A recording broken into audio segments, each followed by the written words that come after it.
And we walked in the hospital, and the security guards in there said, "Do you need a wheelchair, or can you walk to the room?" And I said, "No, I need a wheelchair." And my mom said that's when she knew that something was wrong, because I'm not the type to ask for help like that.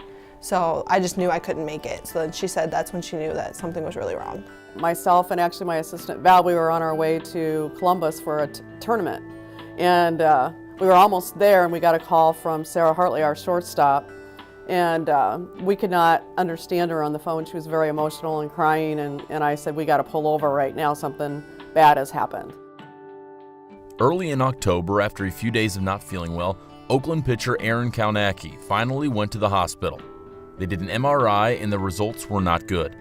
Crittenton Hospital didn't have the staff to deal with her situation, so she was airlifted to Detroit Medical Center. And then once we got there, I personally didn't think anything was really that bad, because I stayed in the emergency room for so long.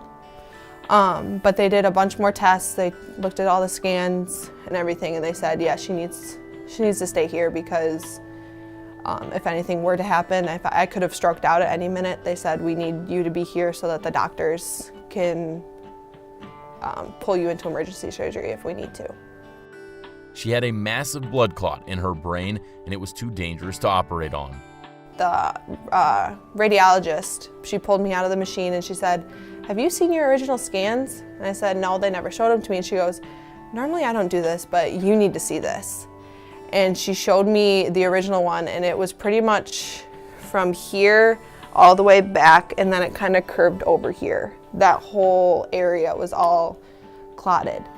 And she showed me the one she had just did, and she said, "It looks like it's about 50% gone." So that was kind of, at that point, I kind of like just sat there and like stared at it. And she goes, "Yeah, I don't know how you are right now." They put her on blood thinners, and everyone had to hope and pray the medicine would work. Even though most of her memory was fuzzy, she had plenty of her Oakland family there to support her. That night, Jeff and Marshall came. They had a lot of support. We were there till about 4 in the morning when they came back to tell us exactly what they discovered, and it's shocking.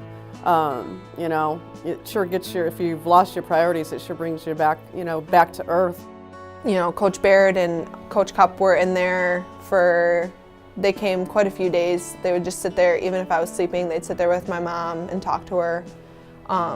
Coach Miner, Coach Canfield came a few days. My teammates came quite a few days too. All of those supporters had reason to be concerned as her health hit rock bottom. I ended up losing the feeling in the entire right side of my body. I couldn't talk. So those were very long days. I kind of just slept a lot while I was there. It was scary, very scary. The doctors would come in every couple hours and ask me to, move my hand, if I can wiggle my toes, if I could tell them where I was, and I could tell my brain to do it, but my brain couldn't tell my body to do it. So I knew what was going on, but I didn't know, is this gonna get better? Is it gonna get worse?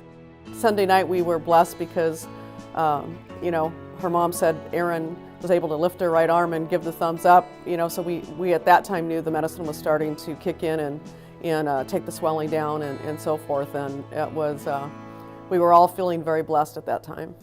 One of the nurses who had been taking care of me that whole time, she was leaving. She wasn't gonna be back till 2 weeks. And she said, "All right, bye." And I just kind of waved my hand bye and said bye. And she just stared at me like, "Did you just do that?" And I was like, "What?" And my mom's like, "You just talked." I couldn't say more than one word at a time. And then for the next couple days, it was kind of, I would talk slow, I would move a little slower, but I just started gradually getting better after that. After a 10-day hospital stay, Erin was able to go home with improving health. She had hopes of playing in the spring for her senior year, but even though the clot was completely gone, she took a red shirt.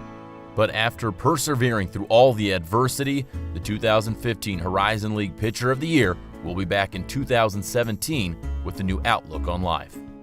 I think when you go through this kind of experience and you survive it and you're going to be 100% okay, I don't think there's a way that it can't affect that. It definitely affects, like I said, it's the team. You're young and you think you're invincible. You know, kind of scary sometimes. But I think Erin's helped this team here, and I think she's affected other student athletes here on teams that, you know, don't take it for granted. Don't, you know, every day give 100% because you just don't know what's going to happen tomorrow. And I think that's really affected Erin. I think it's affected her immediate team and her family here because, you know, we're blessed. It could have turned out a lot different. I kind of appreciate things a little more. I try to. You know, I'm starting to work out now. If I am going through a hard workout, I just sit there and say, you know what, you could have to be at home and not be able to do this anymore.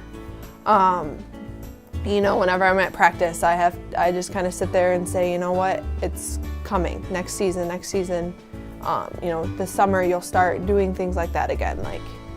So I just try to think about things more. If I know something happened to someone else, I try to put myself in those shoes, try to be a little more understanding just because I know what it's like to go through something like that.